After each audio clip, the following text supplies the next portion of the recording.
ఈరోజు ప్రభు మనకు సెలవిచ్చిన వాగ్దానం, నీవు దేన్నైనా వేచన చేయగా అది నీకు స్థిరపరచబడును.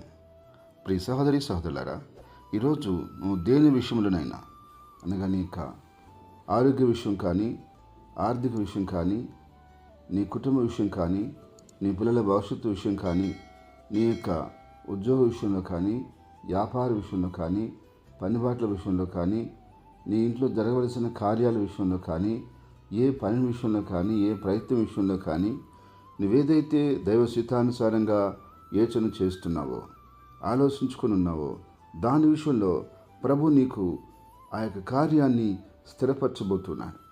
ఆ కార్యాన్ని స్థిరపరుస్తానని ప్రభు మాట ఇస్తున్నాడు.